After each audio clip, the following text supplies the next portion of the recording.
Last year, September 2022, ay nanganak si Angelica Panganiban sa isang napakagandang bata. Isang taon na ang nakakalipas pero marami pa ring mga nararanasan si Angelica.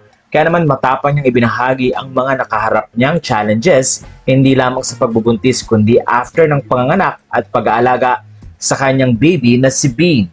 Sa edad na 36 ay nagkaanak si Angelica, kaya naman sobrang na-appreciate niya ang pagiging mommy. Pasalamat din siya dahil nagkaroon siya ng partner na ready siyang alalayan at tulungan. Kaya naman ilang mga tanong ang sinagot ni Angelica. Ayon sa kanya, plano niyang magpa-breastfeed until 2 years old si baby. Ayon sa kanya, plano niyang magpa-breastfeed until 2 years old ang kanyang anak na si Baby Bean. Pero as preparation, binibigyan na niya ito ng formula habang ito nga ay 1-year-old na. Ibinahagi din ni Angelica na malaking tulong ang pagkakaroon ng park sa Maynila para malibang ang kanyang anak. At kapag nasa Subic naman ay pumupunta sila ng dagat tuwing umaga at hapon. Dagdag pa niya, we make sure na healthy pa ang sikat ng araw and with the protection of sunscreen. Ilan din na nagtanong kung paano na-handle ni Angelica ang tantrums ng kanyang anak. Ayon kay Angelica, hindi daw iyakin si Baby Bean at walang tantrums. Narito ang kanyang buong pahayag at kahilingan. Itong batang ito napakaswerte namin. Sana magtuloy-tuloy dahil hindi siya maiyak at matantrums. Ang issue ko, when she gets excited, babato niya ang gamit like remote, phone or toys niya sa mukha ko. Please send help. Ito ang patawang sagot ni Angelica. Payo naman ni Angge na maganda ang brand na Pampers pagdating sa diaper dahil tuloy-tuloy ang tulog ng kanyang anak lalo na sa gabi. You may try Pampers with aloe lotion. May rash shield na yan para kampante tayo sa rashes kahit all night walang palit.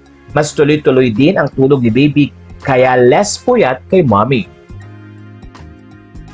Isang instance din ang kinuwento ni Angelica na mahalaga na maayos ang tulog ng kanyang anak at malaking factor ang brand ng diaper. Kaya naman kahit hindi sila endorser ng Pampers ay mas prefer niya ang brand na ito dahil subok na nila lalo sa binibigay nitong comfort sa kanilang anak at pati na rin sa kanya.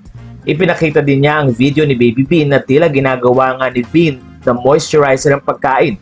Kaya naman hindi napigilan ng mga fans na matawa sa itsura ng kanilang anak pero napakaganda pa rin. Nang tanungin si Angelica kung susundan pa ba nila si Bean, sinabi nito na 2 na ang kanyang baby. Ito ay ang kanyang partner na si Greg na 37 years old at pati si Baby Bean na 1-year-old naman.